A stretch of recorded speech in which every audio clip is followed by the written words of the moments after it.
Talking to myself again, but it's the only way. Good evening and welcome to NUFC Matters. It's me, Steve Wraith, joined by Holly Blades, and just wanted to pay the utmost respect once again to this great man, Pavel Cernicek. 6 years to the day since Pavel passed away, and never a day goes by when I'm not thinking about the big man. Rest in peace, Pavel, and lovely to hear from his family today, who've been up to the spot where he passed away and up to the grave to lay some flowers. But Pavel is a Geordie never forgotten. Holly, how are you? I'm good. How are you? I've got my lucky scarf on. And it is now the new lucky scarf because Newcastle won, Manchester United won. It should have been a win. We only got a draw, Holly. What was your views on the game? Definitely 2 points dropped, but I'm delighted with the draw. I think that's more than most of us expected from Manchester United. We absolutely just hammered them, really. Alan Saint-Maximin on his own had more shots on target than the entire Manchester United team combined, which I think says all you need to know about the game. Just such a change in form compared to like how we've been the past few weeks, struggling. It's been slowly but surely improving under Eddie Howe, but that game, it was just fantastic. And if we keep up the momentum and the performances like that for the rest of the season, then there's no doubt in my mind that will easily stay up. Yeah, I mean, it was a complete polar opposite to what we've seen against the other Manchester team only a week earlier, Man City. I mean, you know, Newcastle went for the jugular, didn't stop, and some outstanding performances. I mean, it's always unfair to pick out, you know, top performers in a great team performance. But, you know, Alan Saint-Maximin, Sean, fantastic goal. John Joe Shelby, again, a powerhouse. Never thought I'd be saying that in the midfield. But man of the match for me had to be Joe Linton again. And I mean, you know, needless to say, once again, I'll say it again, you know, I was wrong about Joe Linton and me and many, many others, because many of us said that Joe Linton, you know, just, you know, was a complete flop. But he was a flop in the position he was playing. You know, we've just got a manager now, a coach, whatever you want to call him, who has, you know, got a hold of this kid and said, this is your position. This is what you need to do. This is how you need to play. And he's gone from, you know, being the biggest flop in Newcastle United's history. And he's looking more and more like a £40 million man every game. Yeah, definitely. I agree. It's a very welcome surprise, the change in form that Joe Linton's shown this season.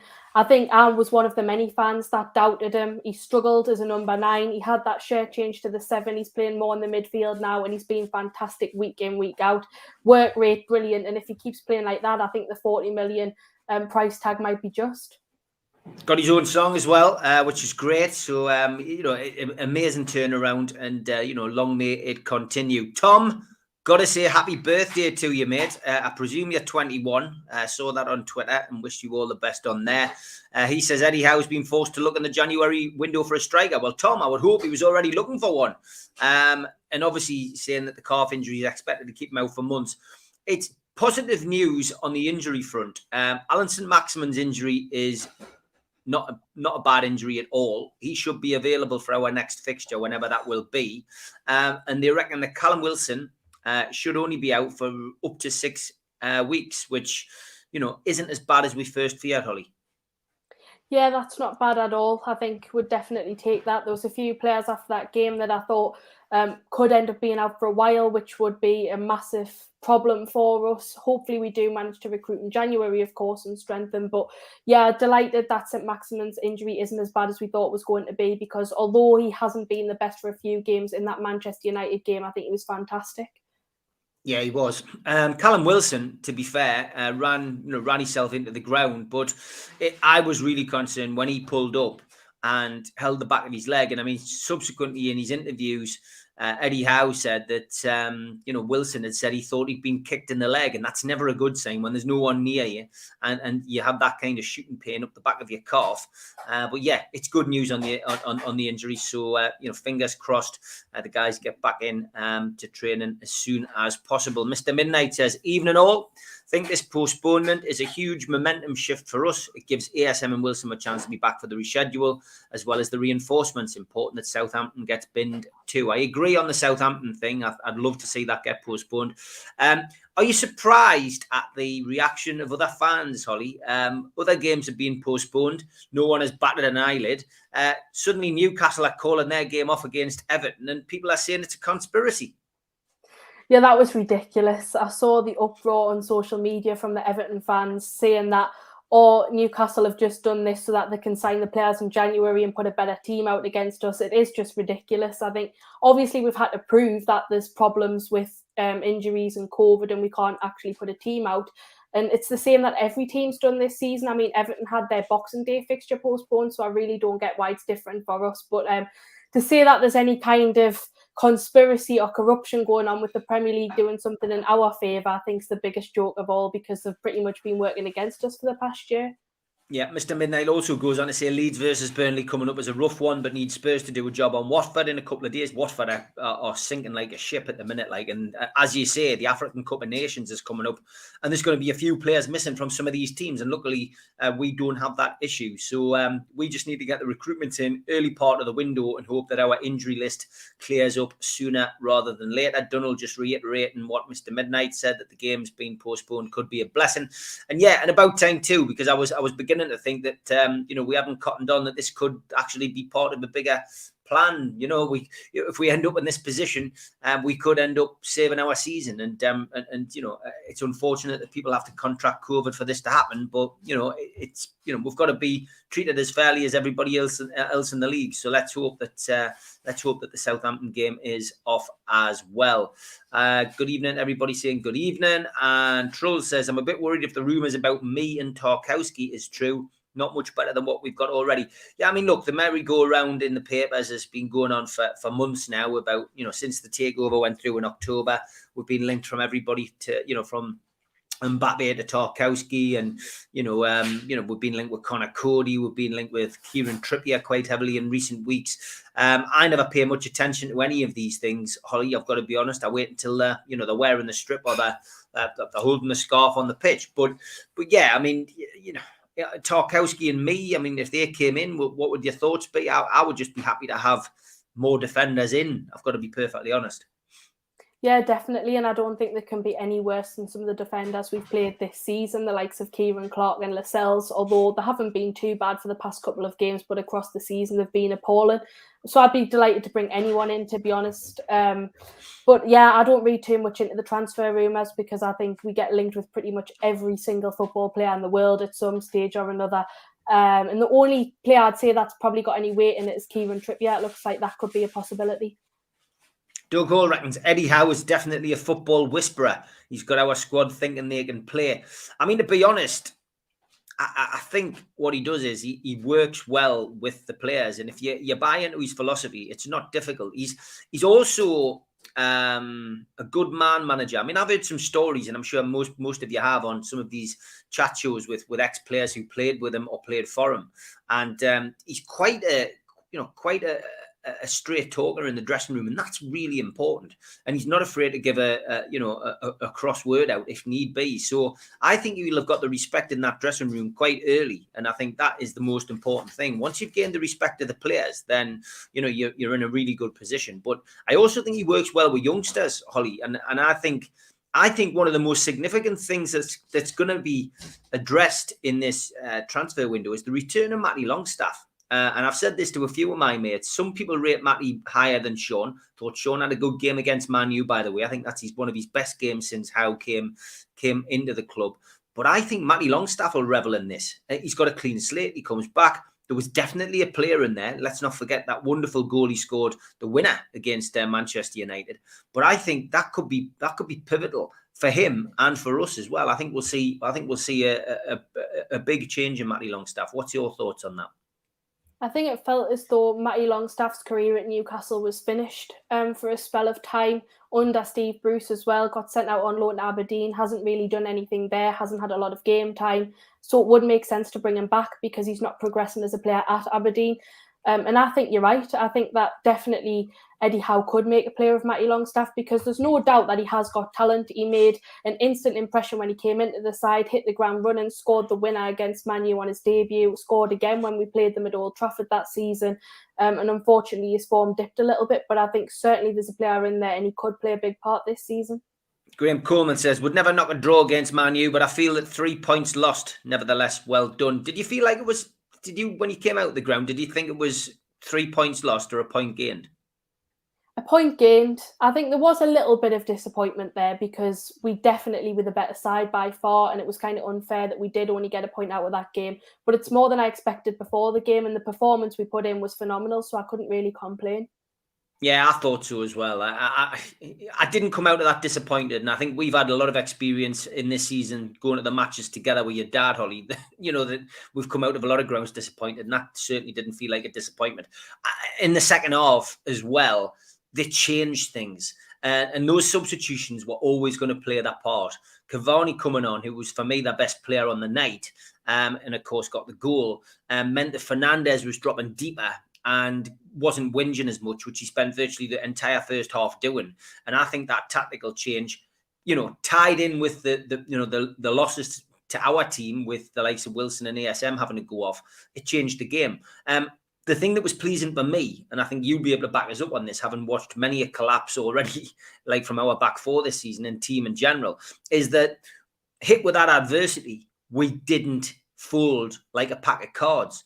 And what we've seen is with some of our relegation rivals in recent weeks is them falling like a pack of cards. And that was a big thing for us against the team. And forget about Man United not being the Man United that they were 10 years ago.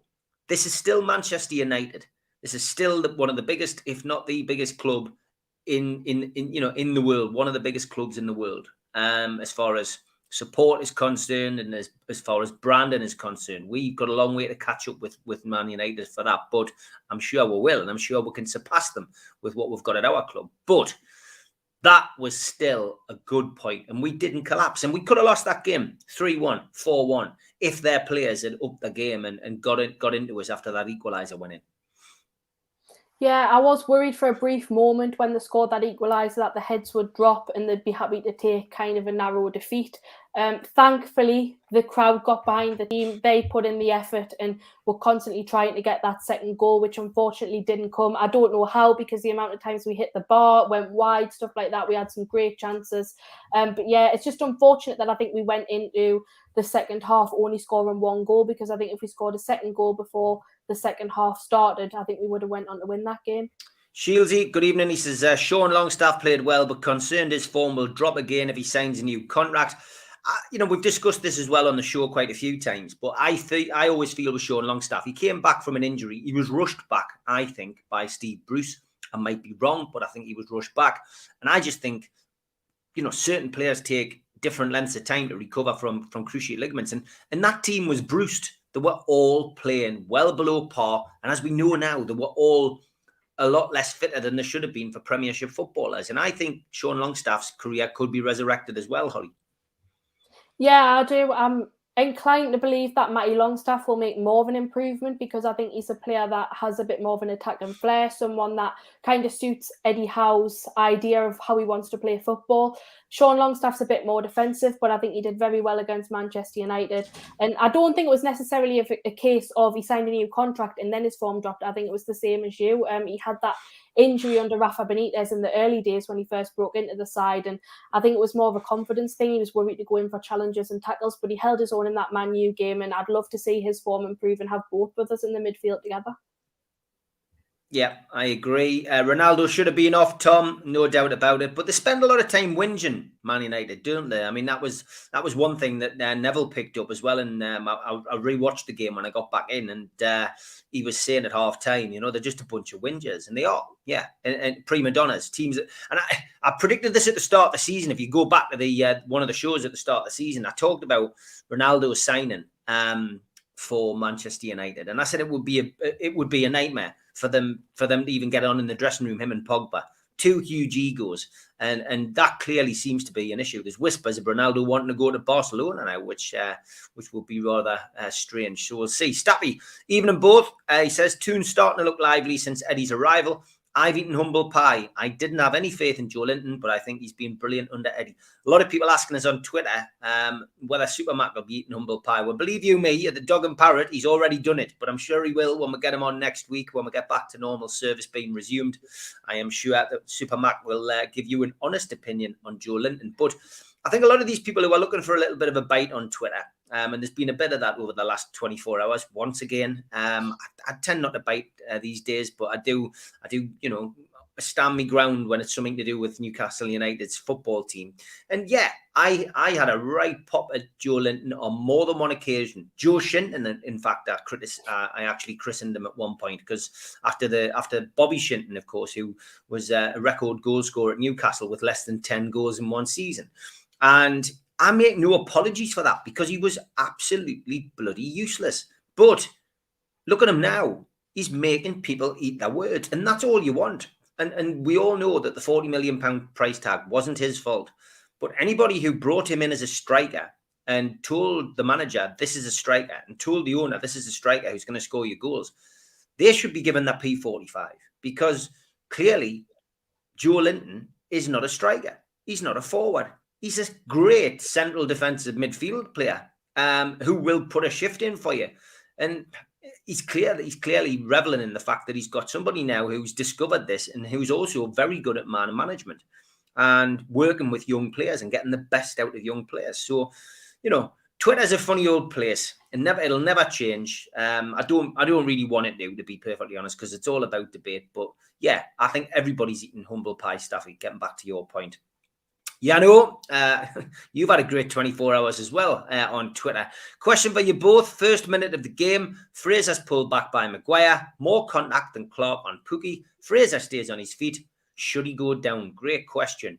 For me, I've always, as a manager of a Sunday team for 20 years, did I ever encourage my forwards to go down, or forward players? Yes, I did.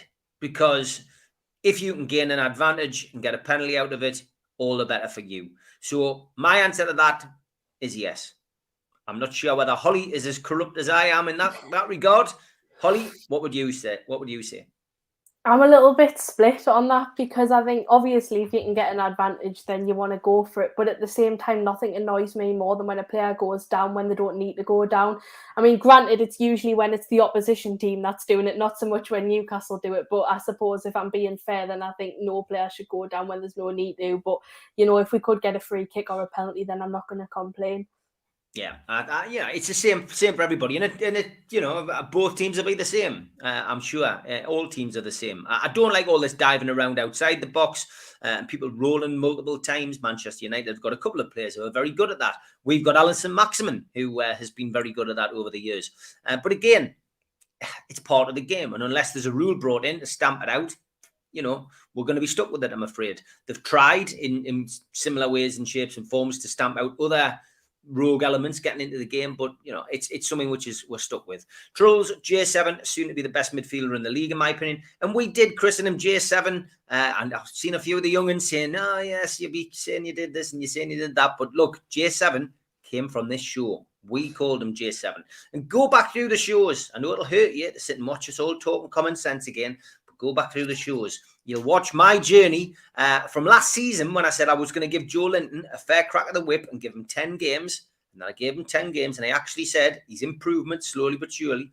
And we've had one or two on here, Holly, Liam, who've said, actually, Joe Linton, there's something in there. So, I'm not saying that we're leaders of a pack here. All I'm saying is the cult is very rarely wrong.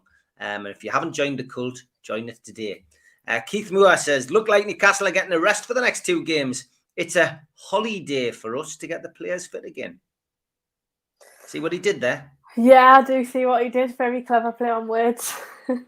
Yeah, very clear. Yeah, and I mean, listen, we deserve a time off just like everybody else, don't we? Yeah, we do. And honestly, the amount of games we've played when other teams have had their games cancelled, some teams have had 4, 5 games cancelled, something like that. It's getting a bit ridiculous. I think we need a rest because we are struggling with fitness massively. NUFC TV says Wilson needs to be replaced. He's too injury prone. He needs people up there with him. I find it bizarre that some of the papers' headlines online at the minute are Newcastle changing transfer policy, having to bring striker in. Surely to God we were looking for a striker in the first place. That just means we need 2. We've got money, so go out and spend it. That's what I would say. Really, really weird to see some of the media saying that we weren't even going for a forward. I find that bizarre. Brian says 99% thought Joe Linton was not up to it. Correct. Great to be proven wrong. Fair play to the lad. Yeah, exactly. And look, there is some people who said, oh, there's a player in there and blah, blah, blah. And fair play to you. Well done. And some people saying that you should support players through thick and thin. It's very difficult when you go into the games, home and away, watching crap, and, seeing players not put a shift in or just, walking off the pitch without a bead of sweat on them. And that's what was happening under Bruce. I don't care what anybody says. I can pick out 4 or 5 players. I'm not going to. But there's 4 or 5 players who should never have worn the shirt again under Bruce. They're different players under Eddie Howe. So were they playing to get him out? Were they, just not bothered, just wanting to pick up a wage? Who knows? Who knows? But look, it's in the past. Let's concentrate on the future. Let's hope we have a bloody good transfer window, and let's hope we survive and we go on. In the words of Bill Shankly at Liverpool, go on to build a great bastion of invincibility, because that's what we all want, and I'm pretty sure that can happen. Tom wishes he was 21 again, so you're not 21, Tom. Okay. 6 weeks is enough time to bring in reinforcements, Donald. You are right. Richard says, what really pleased me was when ASM and Wilson went down, we were arguably a bigger threat. Still pressed, still went for it. Murphy really impressed up the wing. Yeah, look, the subs came on, and that's what I was saying earlier on, Holly, that we didn't chuck it. We didn't collapse like a pack of cards. And there's been signs of life in all of the games that we've been to. Your Liverpool, with the exception of Leicester, the Liverpool game, there was a period in that game where we thought, actually, we're doing okay. Man City, a little period here. There's been little periods here and there. We won our first game against Burnley. The Norwich game, we had our backs against the wall because of Clark's stupid sending off. But there's been signs in these games that Eddie Howe has been in charge. There's been signs of life. And it felt against Man United that we'd finally reached it. And he's got to keep them at that level now. He's got to keep them at that consistency. But if everyone's playing at the same game plan, Almiron coming in and Murphy coming in, and whoever comes in to fill the gaps while players are out, if everyone's tuned into the system, it all bodes well. Yeah, it does bode well. I've been a big fan of Eddie Howe's kind of improvements that he's made ever since he's came into the football club. There was a few people that were saying it feels no different to how it was under Steve Bruce at first. And there was periods where I suppose you could argue that, like that Leicester game. But overall, I think you have seen a massive improvement from the offset in terms of fitness. And every game it's been getting a little bit better. And I think that Man United game really showed what an improvement he has made in such a little amount of time. The substitutions worked very, very well. Great mentality. I thought it was harsh that Murphy didn't start the game because I think he didn't really do a lot to get dropped. I thought he's been playing very, very well. Again, when he came on off the bench, he did play well. So I'd like to see him starting games, to be honest, Jacob Murphy, because I think he does make a big impact in the Newcastle United team. Yeah, war flags were great as well. The atmosphere was superb. I mean, one of my mates, Alfie Dobson, said that the atmosphere wasn't good. Now, this is the first game he's been to in 6 years, so I'm not sure what, he was sitting at the Leazer's end, but I thought the Gallagher end was superb. I think the Gallagher corner and in fact, the whole Gallagher end per se was singing at periods during the game, which doesn't normally happen. It's usually just a strawberry corner and a smattering around the ground. But I felt that Gallagher was almost, at times, they were bang, it was great, I thought. Yeah, it was. I think it's been the best atmosphere for years. Definitely just kind of from kick-off all the way to 90 minutes, people were singing behind the team, Sing Your Hearts Out for the Lads got sung, which I thought was fantastic. It was electric at that point. You had the East Stand joining in most of the ground, and it was certainly very loud where I am. Granted, I am in the strawberry corner, but yeah, it was a lot louder than most games.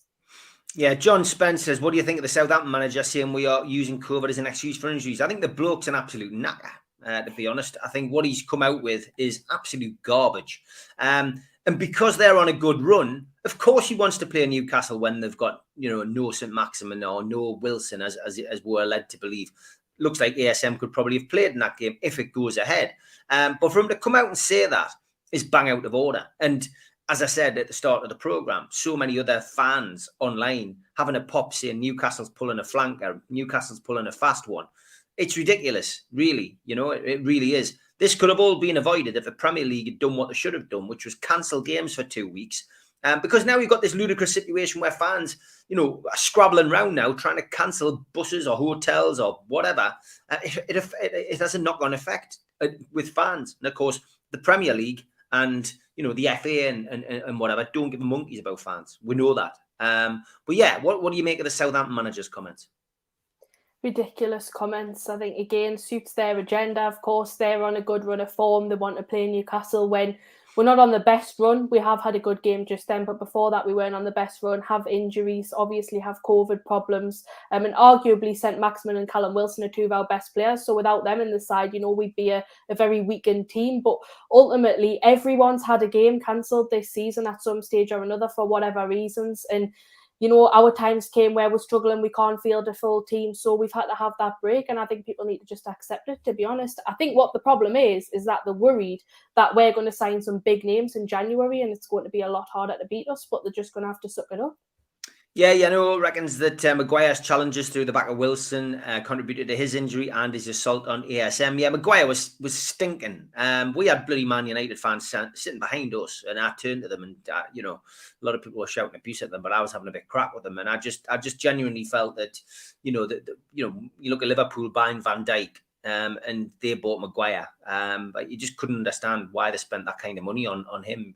You really couldn't. He was useless, absolutely useless. And we haven't got the greatest forward line, but we made them look pathetic. But yeah, he did foul people. There's no doubt about it. Do you think the Southampton game will be cancelled too, Tom? It looks inevitable. I don't see how any team could pull itself around from COVID, and of course we have restrictions on isolation periods, etc. And I think a lot of this negativity towards Newcastle cancelling the Everton game is because it was worded in they should never have included the word injuries. I don't know who on earth put that out, but why include injuries? Because then it looks as if you're trying to get an unfair advantage. It was COVID. It's a COVID outbreak. That's what it is. So, there is COVID within the squad, and ultimately that is why the game is being cancelled. So, whoever wrote that or whoever put that out is that's why the problem is being caused. People are highlighting the fact that it's injuries. People watch the game and go, oh, well, ESM and Wilson's out. Newcastle's trying to get the game called off. It's nothing to do with that. Now, in fairness, we're not the only team that's done that. There's another team that said it got cancelled because of injuries. Who was that? Do you know? I can't remember who it was now, but I did read it. Stupid, though. Stupid to mention injuries. Injuries have got nothing to do with it, because if you say injuries, then surely the Premier League would turn around and say, no, you can't have the game cancelled because injuries are part and parcel of having a squad. But if it's COVID, that's a different matter. So clearly it's the COVID situation that has allowed the game to be postponed, or the Premier League wouldn't have allowed it. A few pints says, now the stage is set for the board. Fans, how, and players have done their bit. Yep, very true. John Askew says, we weren't wrong about J7. He was signed as a striker. They've stumbled by accident on a position he seems to be good at. I hope he continues to thrive. John, I would put credit to Howe's way. I think Howe has gone in and seen this guy and said, oh, he'd be good in there. And I think if it was Steve Bruce, I think I would agree. If he'd put him in there, I think I would have said stumbled. I think Eddie Howe's done this. But there again, you could be right. Rafa Benitez did it. I'm trying to think of a player Rafa Benitez did with it. You could probably say Sean Longstaff. He didn't trust young players. He likes to play experienced players. He had to put Sean Longstaff in, and Sean Longstaff rose to the challenge, and he was great. But it's about playing a player at a position. I'll come back to us on that. Maybe you guys in the chat have got a suggestion, but I get where you're coming from. The longer we can delay our fixtures, says Jeff, the better, as far as I can see. No doubt about that. Munch says, man of the match was Joe Linton. Just hope all fans don't jump on his back when he has a bad game or two. Yeah, he's had a lot of them. But yeah, I don't think people will. NUFC TV says, I'm really hoping we don't mess around in January. We need deals done early doors, mainly in defence and a striker. Yeah, they've had a lot of time to prepare for this. It would be a crying shame if we messed around and didn't get anybody until later on in the window. It needs to be early, and earlier the better. Josh, good evening, mate. I hope you're doing well. Follow Josh on Twitter. He does a lot of great work. Be a game changer with Newcastle United. And yeah, fantastic video. We had Josh on the show a couple of weeks ago prior to Christmas. Always a pleasure, Josh. And we will catch up in the new year. Stappy says, we need players who are up and ready to fight from signing, can't afford a grace period or settling in period. Yeah, we need players who are going to hit the ground running, Holly. Yeah, we do. Preferably ones with plenty of Premier League experience, I think, is a key. If you sign players from abroad in the likes of La Liga or the Bundesliga, then I think it'll be difficult because it takes time for those players to adapt. Yeah, Stephen Richardson says we're heavily linked to Holgate in January. Lots of players were heavily linked to. If you believed every single one of them, would have to have 600 new players coming in. So we'll wait and see. Big thank you to Spider VPN. Google Spider VPN. They come up at the top of your search list for all your internet security. They are the boys to trust. Thanks for your sponsorship. Thanks also to skipsandbins.com. Telephone 0800 25 45 25 3. Email inquiries at skipsandbins.com. Website www.skipsandbins.com. Easy contract, free and pays you go waste collection. Thanks also to L&G Family Funeral Directors, 01913897245, and to Garden of Healing Dispensaries, CBD, hemp and cannabinoid specialists. You can find them at www.thegohd.com. Thanks also to Arcot Interiors, based on Heaton Road in Newcastle. Google them for all your kitchen needs. And big thank you to qtechshop.co.uk, the makers of pool tables and snooker tables in Wallsend, Newcastle, and the guys who run our website, nufcmatters.com. Also, Jab Signature, who do our flyers. You can find them at jabsignature.co.uk. And I'm repping my new tracksuit. Thank you, Jab. Nice of you to send that to us, and good to see you over Christmas. First time viewer to the channel, please subscribe. We've got an extra 150 subscribers in the last 7 days, so thank you to you. And just hit the Newcastle Legends logo in the bottom right hand corner, and it's as simple as that. You can subscribe for free. We give all of our shows away for free. There is no members content. You just simply click Newcastle Legends logo, and that's it. If you want to become a member, you can click join. It does help us. It helps provide better stuff for podcasts. And there's going to be a few changes in the new year. We are going to get the studio set up. And so you will see a few different changes coming up in the new year. So if you want to join and become a member, please do. You can also like the video. Again, free. Hit the thumb up under the video below. And you can like the video. Click share to share to your other social media. And drop into your comments box to speak to like-minded Newcastle fans. And we've got a few admin in there who are on tonight. Big thank you to them. We're also available as a podcast on iTunes, Spotify, and Podbean, and other podcast providers. The show usually goes up 24 hours after the main event. And if you want to become a cult member, and this does come with a few perks, scan your phone over that, and you will be taken to the website, and you can get a membership pack, an NUFC Matters membership pack, and you go into the monthly draw. Now, last year's gift prize, whatever you want to call it, for the members draw was a PlayStation 5. Fantastic prize. That we've also given away tickets for games. So it's well worth joining. Just scan over that today, and that takes you straight to the page. Now, COVID permitting, this event will still be going ahead. Sunday afternoon, the 30th of January, Peter Beardsley. Tickets are still available on Voucher and on Groupon at discounted prices. Well worth getting your tickets for that. So tickets still available on Voucher and Groupon. We're still supporting the food bank as well. The Matchday Bucket is operational 365 days of the year. Go to nufcfansfoodbank.co.uk and you can make a virtual donation to the food bank, and done very well with those donations. Thank you to everybody who has put in. And there is the Christmas jumper still up for grabs. I'm going to run this till, let's see, 8 o'clock tonight. This is for the food bank, walking in a Keegan Wonderland. It was the Christmas jumper for the food bank, and get your bids in at Steve Wraith on Twitter. It's pinned at the top. Make your bid, and whoever has the final bid tonight will be the winner. And I am coming back on at about 7:15. Those of you who are interested in the true crime stuff that I do, We are doing the Steve Wraith Podcast Awards, the best and worst of YouTube's true crime podcasts. Well worth a watch. I've gone through some of my particular favourites and some that I don't particularly like, and just giving a little review. So if you enjoy your true crime stuff, worth popping in, and the chat should be lively as well. It always is on those particular shows. Okay, back to the questions. And why not Gale on for Wilson, says John Askew. Now, I was just pleased to see Dwight Gale come on, Holly, because I've been saying and banging on all season, why on earth, and a lot of people in the chat have, why on earth is he on the bench if he's not going to get on? But he did get on the pitch. And I mean, you know, we've got to use him. If we're paying him and he's on the bench and he's fit, we've got to use him. Yeah, we do, especially when injuries are as much of an issue as they are currently. I think Dwight Gale is someone that I've wanted to see given a chance all season. There's spells where he's done well in this team, specifically towards the end of that lockdown season that we had. But unfortunately, you know, he never seems to get a look in. Wasn't really fair to judge him after the short amount of time that he did get on the pitch, because we didn't really get to see enough of him to actually give a fair assessment of how he played. But I think, you know, aside from Callum Wilson, he's probably the best we have in front of goal. Yeah, I mean, that goal he scored against Norwich at the start of the season was a great goal, and I just thought he would have had a bit more, you know, a bit more of a run out this year, but clearly not at the moment. NUFC says both Longstaffs need sold on, not good enough for the Premier League. We need them at the moment, though, for me. And, you know, unless there's going to be, you know, replacements coming in, I would keep a hold of them, you know, for the rest of this season, Holly, would you? Yeah, I would, and I think we've got more to see coming from Sean and Matty Longstaff. I don't think they're quite finished yet. I think Matty Longstaff will do well under Eddie Howe. You know, you heard it here first. Maybe I should write it on some kind of bit of paper and date it, just so that I'm not accused of making things up. You know, or log this show as the Matty Longstaff prediction show.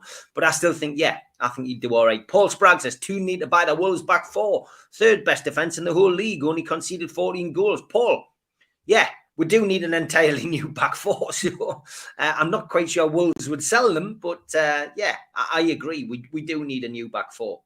You know, you know, Fernandez is clearly an issue. Dummett clearly an issue. You know, the other guys, you know, not good enough. There's no doubt about it. You know, it depends how much money we're going to spend, though. Fernandez and Ronaldo whinge like spoiled Burns and Smith's toys, says Double. Have you got experience of this in the past? Tom says, I'm realistic. I think Newcastle will stay up this season. Question is, who do you think will get relegated? I think Leeds, Norwich and Burnley. Holly, what's your thoughts on relegation? I think Norwich, Burnley and Watford will be the 3 that goes down. I think Watford will go as well. I think it's going to go the last couple of weeks of the season. And I wouldn't say that Newcastle will be out of it by then. You know, it's going to take some doing. But yeah, I think Watford definitely will be the other team. Watford, Norwich. You know, Brentford could be in there as well. Brentford aren't a great team. Yeah, we'll give it some thought. But I think Watford and Norwich are definite. It's the 3rd team. It'll be interesting to see what everybody in the chat thinks. Staffy says a bit of man management and support from Eddie and his team, and you see players like the Longstaffs improve. We've already seen the magic they've done with Joe Linton. Yeah, it's a point we were making earlier. Kyle, you're a Manchester fan, not a United fan. We're United. I'm a Manchester fan, and I was at the game on Monday. Newcastle looked really good. You keep playing like that, no way you will go down. Kyle, thanks for joining us, and I'm only joking. It's a big thing with us, this whole United thing. But nice to hear that. And I've heard that from a lot of Manchester United supporting fans who I know have said exactly the same. The one thing I didn't expect, Kyle, was to come back from Liverpool and one of my Scouse mates to say, hard lines, mate, hard lines. Another defeat for you to go back on the road. Who's that Brazilian lad? He's great. And I was like, oh, mate, this is Joe Linton again. Joe Linton. People wanting to sign him next. We'll be like beating people up with sticks. You couldn't have predicted this 6 or 7 weeks ago. I hope you have a good new year. Anyway, Kyle, Stephen Richardson, disappointed the Newcastle game was called off as I have Amazon. I never thought of that. Yeah, there's a lot of people disappointed because they've lost money as well, because you know, I've seen Amanda from Shambles Travel having backwards and forwards with people about, you know, the game. You know, she has to outlay on the bus. She has to outlay on tickets. She outlays on quite a few things. And, you know, some people saying, I want my money back. Well, you know, you've got to bear in mind, you know, that these things happen, and she's going to carry it over to the next game. So it is a nightmare for people.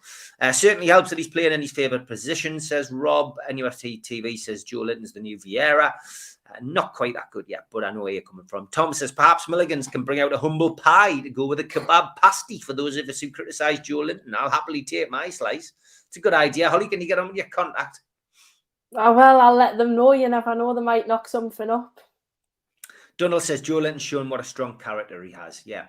We've all called Joe Linton, says Doug. It's great that he's proved us wrong. Alan says Longstaff's not good enough. One really good game. We need much better quality. He can't be the future. As I say, new manager, let's see what he does. Let's see what happens with the Longstaffs. I'll be very interested to see what happens. Players can change. Joe Linton's a prime example. Jody Toomba, if you can't praise someone who plays terrible every week, you should comment on a game-by-game basis. And when you earn respect for performances, it gives you time in the bank. Joe Linton has been unplayable. Yeah, very true. It's a good point, that. Good point, well made. I would agree. All Amazon games called off will be shown on Amazon when they eventually played, says Aidan Brophy. Thank you, Aidan, for that update. Ryan, I'm sure you'll be tuning into the podcast awards at 7:15. Great performance by us, but it still could not take our chances against a drunk Man U. J7 is an absolute revelation. I'm not sure they were drunk, but they were certainly argumentative, if that's what you mean. They were... just Man United just haven't been the same since Ferguson left, have they? At all. And they're getting progressively worse, no doubt about it. Is this something I can read? Jamie says, I went to school with Ryan Fraser. He was the same at Aberdeen Football Club, and even in the school team, he was always a diver. Jamie, no wrong with that, son. Tom Daly's a diver. Look what's happened to him. John Justice Allen says, after what happened with J7, should we try Manquillo as a number 9? That's got to be a comment of the night so far. That, can you not tweet that now? Add it to tweet of the week. That's an absolute belt of that, John. We should have had a pen Fernandez on Fraser. Yeah, I mean, watch that back, and it was definitely a penalty. Yeah, I thought it was a penalty as well. Yeah, and I mean, we don't agree on everything, but I genuinely thought that was a penalty. Julie, good evening. Personally, hate players celebrating getting a penalty, let alone taking them. Not in the spirit, but I'm old-fashioned, I guess. Yeah, celebrating getting a penalty. I can understand fans celebrating getting a penalty, but not players. Yeah, me too. Yeah, and you can't celebrate anything these days because of VAR. Not that it affects us at Newcastle, because we don't have VAR at Newcastle. We're too far up north to have VAR. It doesn't work at all. So yeah, but I get where you're coming from. Celebrating a penalty is awkward because if you miss it, you've got egg in your face, haven't you? Doug says, I'm worried that the same people are behind our transfers. We might get a good striker in playing in goal for the first 6 months. Doug, yeah, I mean, it is the same people. That is the problem, who are scouting. But hopefully they're scouting with a better list and a bigger budget. And hopefully that means that we will get better players. We do need 2 strikers. Igelou's decent cover. I mean, look, anybody. We just need to get players in. John says, to apologise for Joe Linton in the past is almost laughable. He's been played in every position, but in goal, and been terrible in all of them. He's playing well now and deserves the credit. Yeah, as I say, it's one of those things, isn't it? Thomas Wilson says, Newcastle should go for Frank Kessie. My personally tipped the new Tiote. Thomas, good shout. Again, we will wait and see. I've got absolutely no idea what that says or what it means. And the fact that it's in foreign and it's got a dot thing on the bottom means that I'm going to block that person. So goodbye. Tom says, with Wilson out injured, would you give Gale a chance to play up front? He might score some goals for us and impress our fans. I would play Gale 100%. Holly? Yeah, I would play Gale if Wilson's not available. I think he's definitely got some goals in him. It just depends if he hits the form from the offset. But unfortunately, it's difficult for any striker, I think, because they're really not getting the service. We've seen Callum Wilson very isolated up top. Yeah, J7 is better because he's got a modern coach who understands the Premier League rather than Dinosaur Bruce, says AD. Yeah, and that's the point. It's a new coach coming in, and that's why I say the Longstaffs will probably benefit as well. Look what happened to Lewis before his injury. Lewis has progressed. He's suddenly in the team. He looks confident. He was going great guns before Liverpool. So, I think the young'uns understand how. Definitely do. And he's getting a tune out of the old fiddle that's Shelvey. I didn't expect that at all. And I'm not a Shelvey fan. I've said that many times, but Christ almighty, I'm clapping the guy off the pitch now. I'm getting close to singing the song again. But bizarre, absolutely bizarre. John Brown says, we're all wrong about Cisco and Boomsong. Should we have given them 2 seasons playing? So that one day they find a bit of form. Okay, John, that's the flip side of it. Yeah, I can go back to Rob McDonald, Frank Pingle, Wayne Faraday, you name it. I can reel off a load of players. Mark Stimpson, who used to cross the ball one way and one way only, from one corner flag to the other. I can name hundreds of players like that. But Joe Linton's a different case here. He's, they spent 40 million on him. And there is a player in there. Jeff, bringing us back down to earth with a bump. Still 31% possession, but still managed 13 shots on and 8 on target. Yeah, that's true. 31% possession is, it's not all about possession. It's about having shots on goal, and we're starting to do that. Brian, thank you, mate. He says, I remembered it, Steve, about Joe Linton and J7, so fair play, it did happen. There we go. Can you put that in the post, Brian, and send it to us so that I can have it if I need to go to court over this? Eddie Howe says, Donald Lynn says, Eddie Howe has shown what new ideas can bring to a team. The East Stand was rocking, says Dave. And that was down to Dave, probably, after his stint on the food bank. Gallagher's Strawberry Corner is class, the atmosphere-wise. Is Alfie deaf? This is getting back to my comments about me mate. No, he's not deaf. He's a big lad, though. He might have missed it with just with his height, etc. I just don't know. I really didn't understand why on earth he was asking about those things. Saying the atmosphere was poor, I just didn't understand it. He sometimes watches. God, got another one of those spammers. Right, hold on, I'm blocking that. Okay, as it's coming up to 30 years since the start of The Entertainers, will you be doing any shows with any players? We'd love to see a show with Killer Kilcline. We will be bringing some player shows back. I've got a few things in the pipeline, Andrew. Yes, 100%. So some of them aren't technical and can't do things online. But from our perspective, yes, we will be doing some more stuff. Sean Murray says, what do you think of Phillips from Leeds? Could really be good, in my opinion. Holly. Calvin Phillips, I think, is a good player. I don't think he's been as good this season as he was the season before. But I would like him in the Newcastle side. Of course, he's had a stint with England as well, done pretty well. Yeah, I would agree. Everton had injuries for the Burnley game as well as COVID and got postponed. Just getting back to what we were talking about earlier on.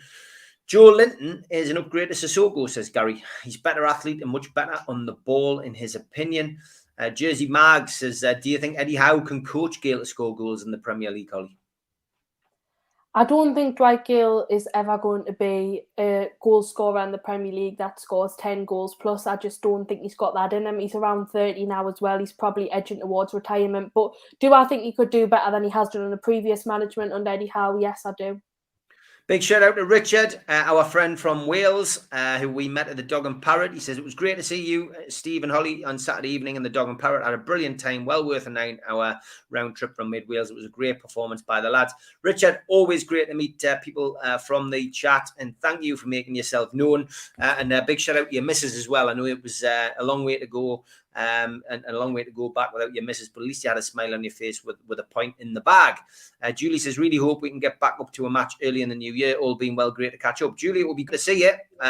Give us a shout. Let us know if you are coming up. And Brian says, Eddie is no bull. He openly admitted he stumbled across Joe Linton's best position, but at least he recognised it and has acted on it rather than Mr. Bruce, of course. Ryan says, one thing I can't be negative about is you fans. Absolutely amazing fans. Just trying to get down. I've been through that comment. Gary says, evening to you both. Do you feel like the Man United game is indicative of a team that can stay up? We were really good. Yes. Holly's been raising her eyebrows at me for the last few weeks because I think she'd written us off. I could see signs of life and I still think we'd stay up. Although I've got to be honest, I think if we'd lost against Manchester United, let's say we hadn't beaten Burnley and we'd lost against Man United, I'd probably be in the same boat as Holly. But I genuinely think we'll stay up, Gary. I still think I think there's enough, and it all depends now on the transfer window. But I do not think that the new owners are going to muck this new window up. But Holly? I can't really say I'm inclined to say whether it'll go one way or the other. If I was saying right now, I'd still be more on a negative kind of tune, that we would be more likely to go down than stay up. But if we do keep up the performances like we played against Manchester United, then I think we're more than capable of staying up. It just depends if we do keep up the momentum or not. I think that's what it all comes down to.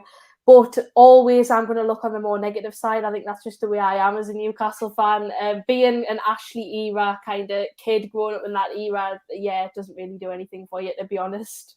No, it doesn't. Are they both good enough for the top 6 or top 4? So Steve, no, they don't have a future because they're Geordies.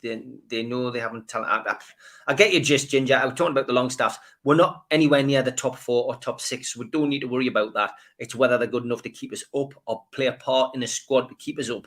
And that is the point I'm making. And who knows? And with some good coaching, I still think they could both be players. It's only a few years when Man United were talking about spending 20 million on Sean Longstaff. There was a player in there until he got a cruciate knee ligament injury. As for Matty, he fell out with a previous manager.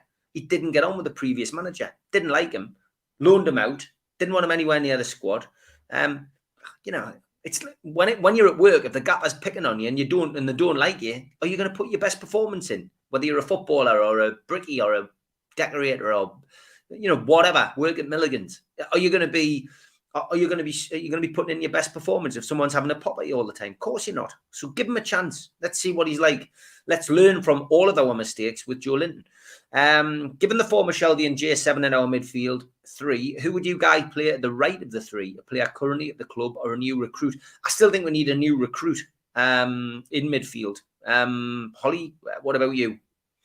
I think we do need a new recruit. I think Almiron, he's probably who you'd put in that sort of position, but he's struggled a lot this season. He tries hard, he's very fast, but ultimately he just doesn't do a great deal in the attack in front of things. Yeah, I mean, obviously I'm a big fan of Richie, but he hasn't had the greatest of months. So yeah, it'll be interesting. It'll be interesting to see who they bring in. I haven't changed my opinion. I think relegation, the problem we've got is how we will play next game. We're still not there yet after a good performance. Still couldn't slate a drunken Man U, says Ryan. A lot of people think Man U were drunk. Ginger again says, so Steve, who are PIF buying for us as we've seen all the money comes from them? Ginger, I don't know. I don't have any inside information. And neither does anybody else. I've seen 1 or 2, and I'm not going to name them, but you all know who they are on Twitter, saying deal done for Trippier. This is done, that's done. Utter rubbish. Utter rubbish. Why do people put themselves through that on social media? Why even lead somebody up the garden path? Because some people believe it. They say, oh, well, that deal's done. And then when the player goes somewhere else, we're left scratching your heads because you've read somebody on Twitter. Just ignore these people on Twitter. Utter rubbish. Eamon says, Steve, we played Burnley away the last match. Do you think it could be a clash which decides who retains the Premier League status? Oh, God, Eamon, I hope not. But, yes, it could do. There's no doubt about it. I still think it's going to go to the wire. It's going to be tight. And that really will be a hell of a trip to be on. Raniak stood there, looked like a bored geography teacher supervising break time. We did keep shaking his head as well.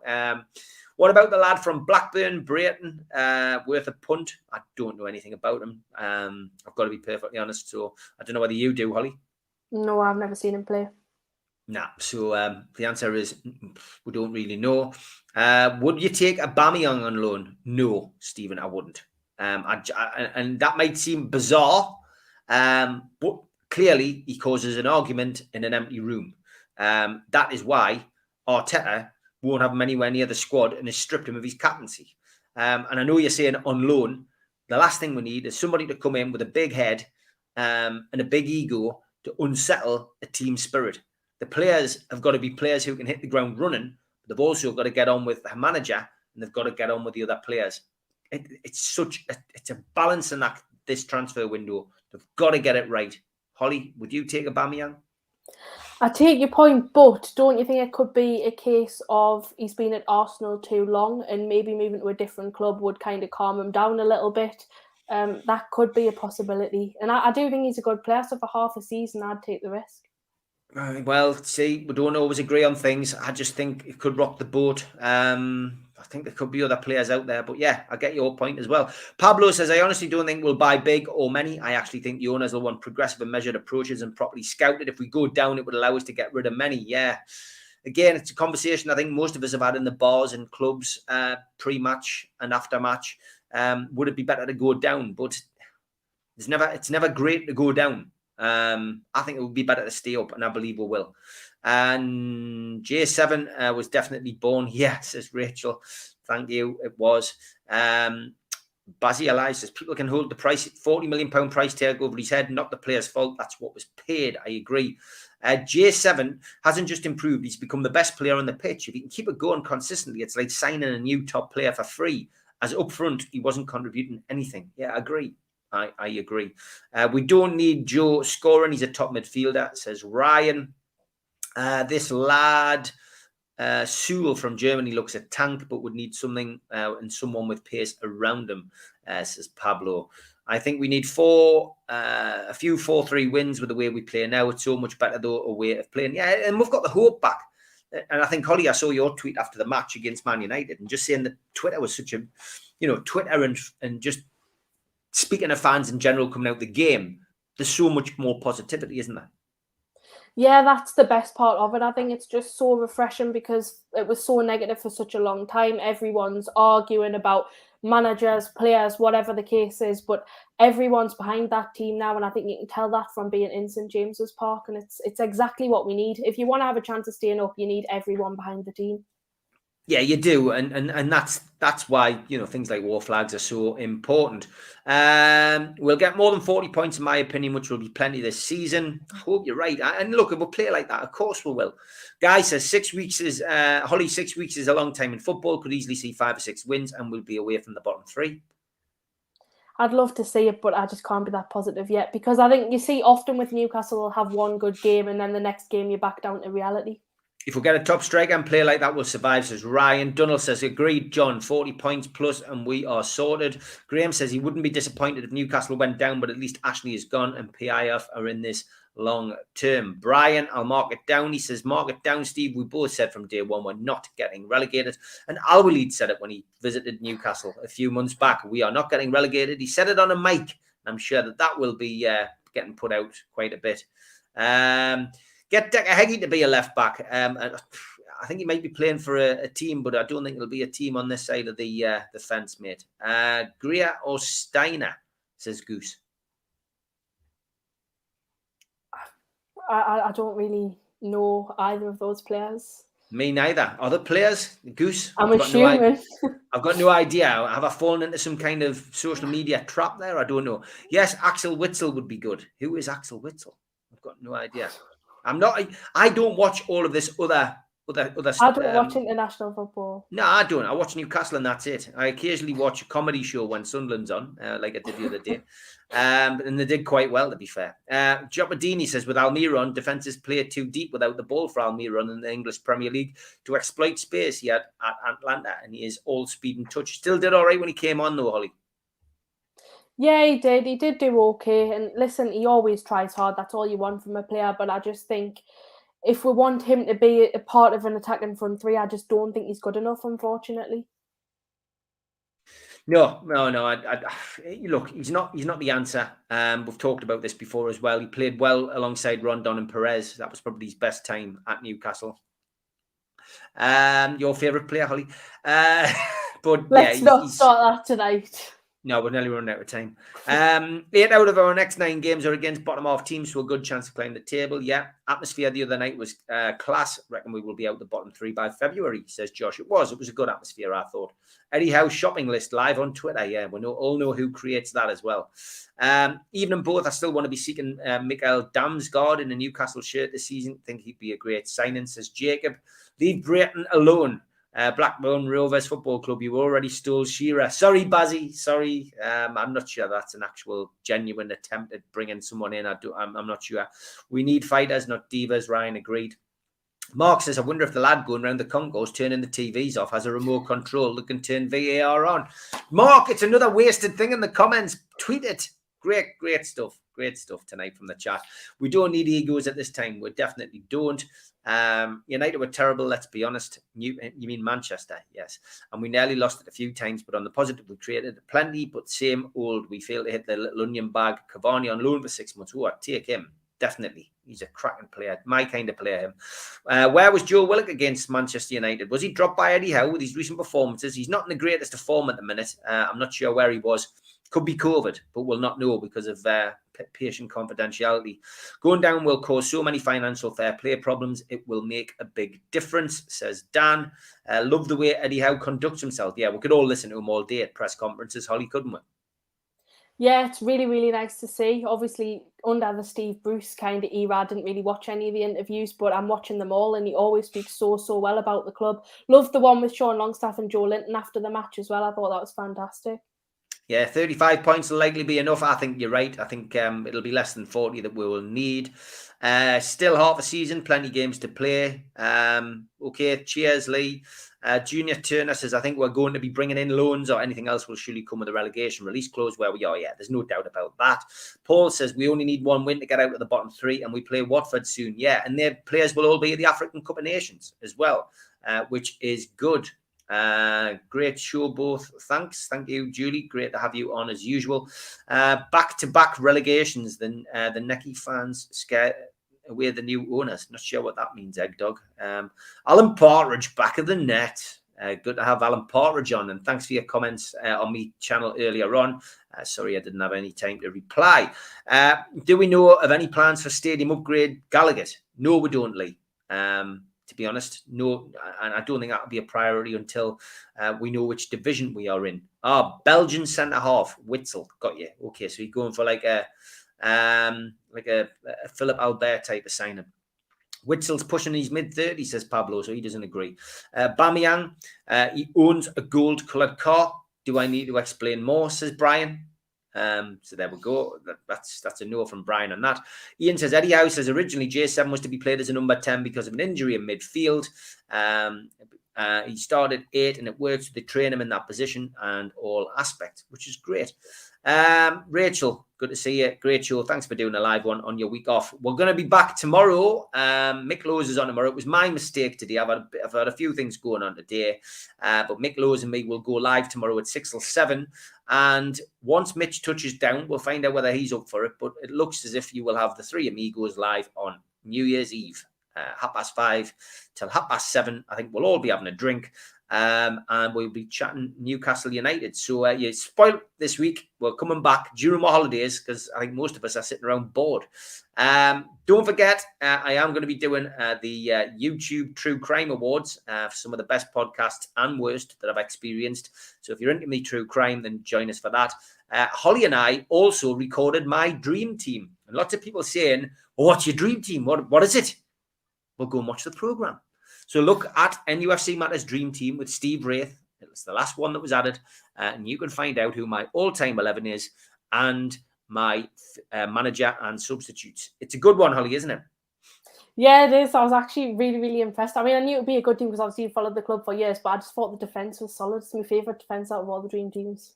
Fantastic. Great stuff. Don't forget, I am back just with Mick on his own tomorrow. Mick had a great Christmas, feeling well and well enough to do the show. So 6 till 7, me and Mick Lowes will be on. He was on a night out tonight and I'd forgotten about that. So sorry for leading us up the garden path if you were expecting Mick Lowes, but me and Mick will be on 6 till 7 tomorrow. And then the three amigos will be on Friday night. Holly, I hope you have a fantastic new year. And I won't see you for Everton now because the game's off. So I will more than likely not see you till Cambridge, but we'll have another show before then. Take care, Holly. Have a happy new year and pass on the same to your dad.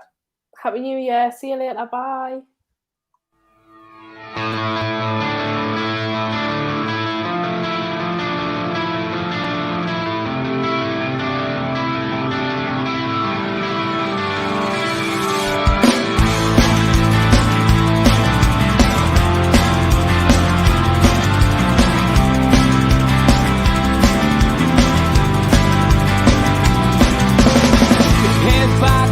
Critics attack. It feels like I've been talking to myself again. But it's